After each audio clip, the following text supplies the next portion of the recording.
Hello friends, welcome you all.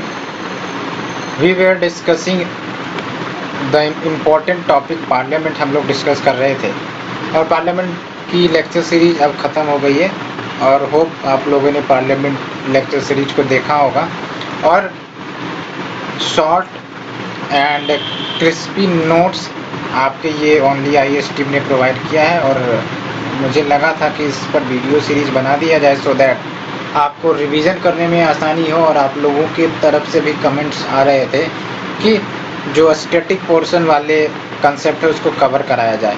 आपका भी कहना बिल्कुल जायज़ है बिकॉज आजकल यूपीएससी का पैटर्न जो देखने में लग रहा है वो ये कि ये जो करंट अफेयर पूछते हैं, करंट अफेयर का एक तो कहाँ से ये पूछते हैं इसका क्लियर पता नहीं चल पा रहा है और अगर पूछे भी जा रहे हैं तो लगभग 2 साल पुराने वाले करंट अफेयर्स पूछे जाते हैं। 2020 के पेपर में यही चमत्कार देखने को मिला था क्योंकि जो करंट अफेयर्स के जो क्वेश्चंस थे वो मोर और लेस काफ़ी पुराने टॉपिक वाले कह सकते हो, जो 2017 2018 में न्यूज़ रहे थे वहाँ से आपका ये करंट अफेयर्स का क्वेश्चन आया था।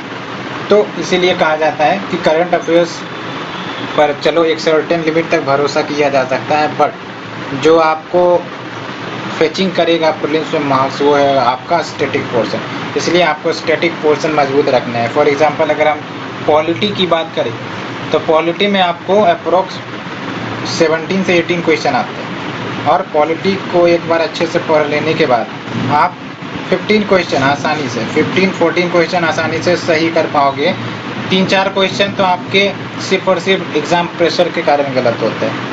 तो एग्ज़ाम प्रेशर डेफिनेटली होती है, ऐसा नहीं है कि सिर्फ आप ही के साथ होगा, हर व्यक्ति के साथ होता है बिकॉज उस इन्वायरमेंट में दिमाग जो है वो आपका उतना इंडिपेंडेंटली वे ऑपरेट नहीं करता बिकॉज टाइम का कॉन्स्टेंट होता है और भी बहुत सारे फैक्टर्स होते हैं जो इस प्रकार के इश्यूज रेज करते हैं। तो आपको बस मैक्सिमम रिवीजन करने हैं अपने नोट्स के, पॉलिटी में हो, हिस्ट्री में हो, सो दैट आप स्टैटिक पोर्शन को मजबूत कर रखें। और जो करंट अफेयर्स तो आप कर ही रहे होगे, बट करंट अफेयर्स में ये इंश्योर करना है कि आपको क्वेश्चंस एलिमिनेशन के तरीके से ही निकल पाएंगे क्योंकि जो आप करंट अफेयर मैगजीन में पढ़ते हैं हूबहू वही करंट अफेयर्स का क्वेश्चन नहीं छप के आता है ना।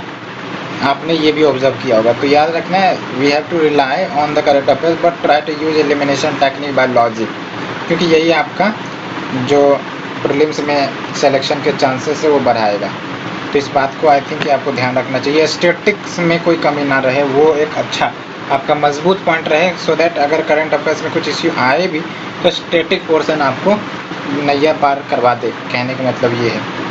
तो let's start with the parliamentary committee.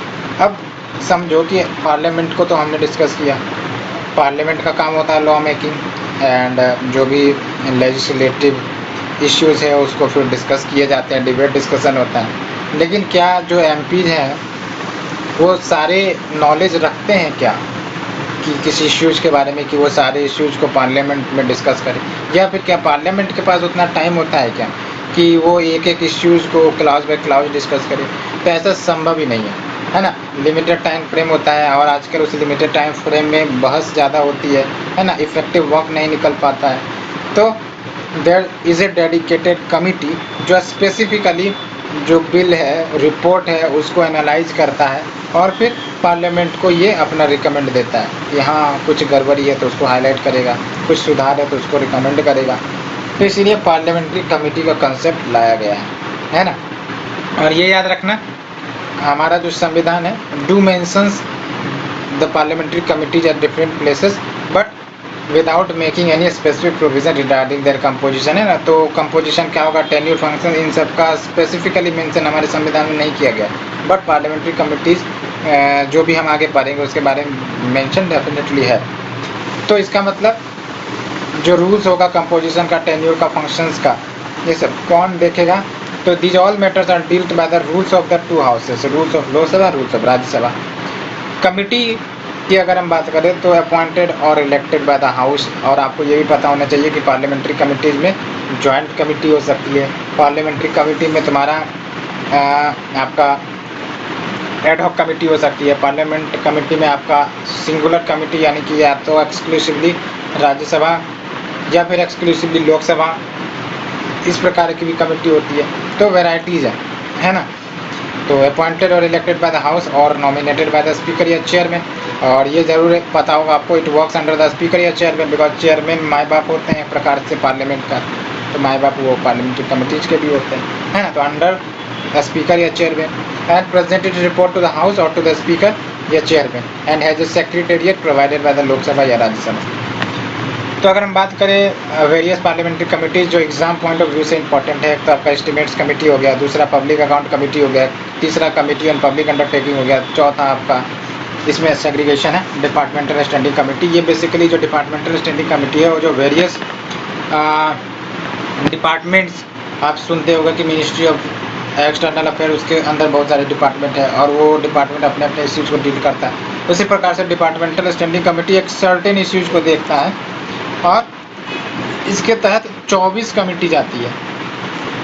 तो अगर हम बात करें डिटेल से, तो पार्लियामेंट्री कमेटीज़ हो गए, पार्लियामेंट्री कमेटीज़ में आपके एडहॉक कमेटीज हो गए, एक तो आपका स्टैंडिंग कमेटी हो गया। स्टैंडिंग कमेटी परमानेंट कमेटी होता है, एडहॉक कमेटी एक सर्टेन पर्पस और इश्यू के लिए बनाया जाता है और वो पर्पस खत्म हो गया तो उसको ख़त्म भी कर दिया जाता है। या फिर अगर हम बात करें बेस्ड ऑन मेंबरशिप, तो ये ज्वाइंट कमेटी हो सकता है जिसमें राज्यसभा लोकसभा दोनों के सदस्य होंगे, या फिर सिंपली लोकसभा के सदस्य हो सकते हैं तो सिंगल मेंबरशिप वाले हो गए, है ना, या फिर राज्यसभा के सदस्य हो सकते हैं तो ये भी हो गया आपके सिंगल मेंबरशिप वाले कमेटी। तो ये आपका टाइप है। तो अगर हम बात करें इन कमेटीज़ की, क्योंकि यहाँ से ही क्वेश्चन बनते हैं, एस्टिमेट्स कमेटी हो गया, पब्लिक अकाउंट कमेटी हो गया, कमेटी ऑन पब्लिक अंडरटेकिंग हो गई, या फिर डिपार्टमेंटल कमेटी, जिसमें भी आपको उतना ज़्यादा इंपॉर्टेंट नहीं है, बट हम देखते हैं। एस्टिमेट्स कमेटी की बात करें तो इसका ओरिजिन 1950 में होता है और जॉन मैथाई के रिकमेंडेशन के बाद होता है। जॉन मैथाई के बारे में 2-3 फैक्ट आपको पता होना चाहिए। जॉन मैथाई कौन थे और जब ये मेंबर थे पार्लियामेंट के तो कौन सी मिनिस्ट्री इन्होंने ऑक्युपाई कर रखी थी, ये ज़रूर पता होना चाहिए जॉन मैथाई के बारे में। कंपोजिशन ऑफ एस्टिमेट्स कमेटी की बात करें तो ये याद रखना है, टोटल 30 मेंबर्स है और ये सारे के सारे 30 मेंबर्स लोकसभा से बिलोंग करते हैं। और ये ज़रूर याद रखना है कि ये जो आपका एस्टिमेट्स कमेटी है ये लार्जेस्ट कमेटी है, यानी कि अभी हम जो भी कमेटी जाके देखेंगे तो इसमें इतने सारे मेंबर्स एक ही कमेटी में नहीं मिलेंगे। और कंपोजिशन की बात करें तो ये आपको याद रखना है 30 मेंबर्स तो होंगे, लेकिन जो मेंबर्स होंगे वो मिनिस्टर नहीं होंगे इसमें, याद रखना। तो जो भी मेंबर होंगे it can not B minister. And function की बात करें तो बेसिकली बजट जो पेश करी जाती है उसको एग्जामिन किया जाएगा, साथ ही साथ पब्लिक एक्सपेंडिचर कितना एफिशिएंट हो उसको सजेस्ट भी किया जाता है ना। एंड सपोर्टिव ऑफिसर होते हैं क्या? नहीं, यहाँ पर कोई supportive officer for example CAG हो गया, है ना, तो ये सपोर्टिव ऑफिसर हो गया। यहाँ पर कोई सपोर्टिव ऑफिसर इस कमेटी को असिस्ट नहीं करती। इन्वॉल्वमेंट इन पॉलिसी, तो कौन सा पॉलिसी में भी इन्वॉल्व रहती है, तो अल्टरनेटिव पॉलिसी सजेस्ट कर सकती है इन फॉर द इकोनॉमी, तो ये बात हो जाती है। तो हमने इस एस्टिमेट कमेटी के बारे में जाना है ना। Now we move to the public account committee. पहली बार पब्लिक अकाउंट कमेटी 1921 में सेटअप करी गई थी under the government of India act 1990। And total member की बात करें तो 22 मेंबर है, 15 लोकसभा से, 7 राज्यसभा से, और 1 साल के लिए चुने जाते हैं मेंबर। याद रखना ये सारे के सारे कमेटीज़ में 1 साल के लिए मेंबर चुने जाते हैं, इलेक्टेड फॉर 1 ईयर। और ये जो इलेक्शन होता है मेंबर का, proportional representation by single transferable vote, ये मेथड याद रखना, मेथड ऑफ इलेक्शन। ऐसे नहीं कि नॉमिनेट किए जाते हैं, इलेक्ट किए जाते हैं फॉर 1 ईयर। और मेथडोलॉजी जो इस्तेमाल होती है, proportional representation by single transferable vote. और चेयरमैन जो होता है आपका इस पब्लिक अकाउंट कमेटी का, वो अपोजिशन से होता है, याद रखना। और minister can not be a member, ये भी याद रहोगा आपको, है ना। एग्जामिन सीएजी ऑडिट रिपोर्ट, यानी कि जो CAG president report lay down करता है पार्लियामेंट में, उसको ये एग्जामिन करता है और कोई भी इरेगुलरिटीज अगर आई तो उसको भी डिस्कवर करेगा।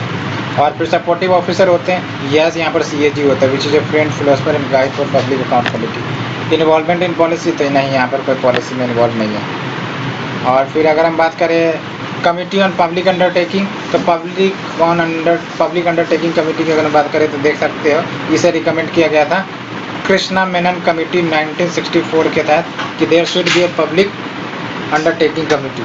और ये सिमिलर है इनका composition as the public accounts committee जैसा कि मतलब 22 मेंबर्स होंगे, 15 फ्रॉम लोकसभा, 7 फ्रॉम राज्यसभा।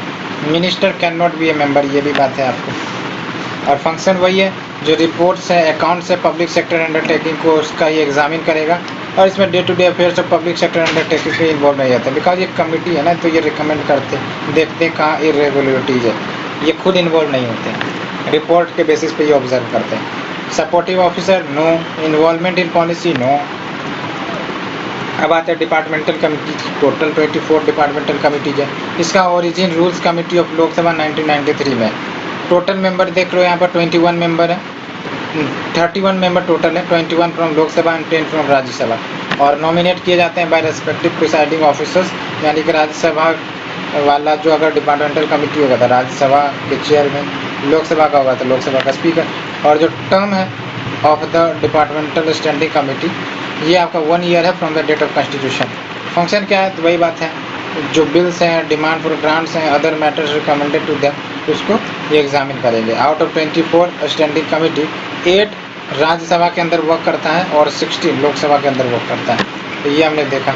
और फिर कोई supportive officer no, involvement in policy no. तो ये हमने पार्लियामेंट्री कमिटीज के बेसिक डिटेल्स के बारे में जान लिया। अब बात करते हैं कैबिनेट कमेटी के बारे में। तो जैसे पार्लियामेंट के अंदर we have the parliamentary committee, उसी प्रकार से कैबिनेट को असिस्ट करने के लिए कैबिनेट कमेटी लाई जाती है। लेकिन ये याद रखना, ये कैबिनेट कमेटी जो है वो एक्स्ट्रा कॉन्स्टिट्यूशनल है। पार्लियामेंट्री कमेटी तो कॉन्स्टिट्यूशनल है, बट ये एक्स्ट्रा कॉन्स्टिट्यूशनल है। जो एग्जीक्यूटिव है भारत में, यानी कि जो government of the day, the executive in India, ये वर्क करती है under the government of India transaction of business rules 1961। तो ये जो रूल्स है ये आपका आर्टिकल 77 क्लाउज 3 से निकल कर आता है, जिसमें साफ साफ कहा गया है कि जो प्रेसिडेंट है वो रूल बनाएंगे for the more convenient transaction of the business of government of India as well as for the allocation among the ministers of the said business. दोनों प्रेसिडेंट है ना, तो president shall make rules for the more convenient transaction of the business of the government as well as for the allocation among ministers of the said businesses. 2 types हैं, standing या ad hoc हो सकते हैं। Standing permanent committee होगा, ad hoc वही temporary for special purpose, और इसे prime minister के द्वारा सेटअप किया जाता है किसे, कैबिनेट कमेटी को। एंड वेरीज मेंबरशिप, 3 से 8 मेंबर्स हो सकते हैं कमेटी में। मिनिस्टर इंचार्ज भी मौजूद रहता है, सीनियर मिनिस्टर्स भी मौजूद हो सकते हैं, और ये डिसीजन लेते हैं which are reduce by the cabinet and objective वही to reduce the workload of the cabinet. अब बात करते हैं कुछ इंपॉर्टेंट कमेटी जो आपको याद रखने हैं, विच आर फंक्शनल, जो अभी ऑपरेटिव है। कौन हेड करता है इसे भी आपको जानना होगा। सबसे पहला आपका cabinet committee on political affair, इसी को सुपर कैबिनेट भी कहा जाता है। इसमें जो भी सारे पॉलिसी मैटर्स है related to foreign and domestic affairs उसको डील किया जाता है, और cabinet committee on political affairs को चेयर किए जाते हैं प्राइम मिनिस्टर के द्वारा। Cabinet committee on economic affairs, इसमें क्या होता है, डायरेक्ट करते हैं, कोऑर्डिनेट किए जाते हैं गवर्नमेंट एक्टिविटीज़ को ऑन द इकोनॉमिक अफेयर, ये भी चेयर किए जाते हैं प्राइम मिनिस्टर के द्वारा। और जो नेक्स्ट है अपॉइंटमेंट कमेटी ऑफ कैबिनेट, इसमें ऑल हाई लेवल अपॉइंटमेंट जो सेंट्रल सेक्रेटेरिएट के लेवल पर, पब्लिक इंटरप्राइजेज बैंक के लेवल पर, फाइनेंशियल इंस्टीट्यूशन के लेवल पर जो किए जाते हैं उसको ये डिसाइड करते हैं, ये भी प्राइम मिनिस्टर के द्वारा चेयर किए जाते हैं। Cabinet committee on security prime minister ही चेयर करते हैं। Cabinet committee on parliamentary affairs, ये जरूर याद रखना है, it looks after the progress of government businesses in the parliament, home minister इसे चेयर करती है। And we have the cabinet committee on accommodation, तो ये कैबिनेट कमेटी ऑन एकोमोडेशन हो गया। Cabinet committee on investment and growth हो गया, ये आपका प्राइम मिनिस्टर के द्वारा हेड की जाती है। Cabinet committee on employment and skill development, ये भी आपका prime minister.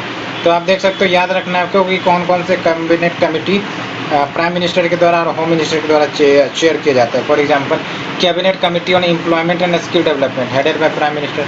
Cabinet committee on investment and growth headed by prime minister. और कैबिनेट कमेटी ऑन एकोमोडेशन, ये आप हमें बताइए किसके द्वारा हेड करी जाती है। And cabinet committee on parliamentary affairs home minister के द्वारा। सिक्योरिटी प्राइम मिनिस्टर के द्वारा। Appointment committee of the cabinet prime minister के द्वारा।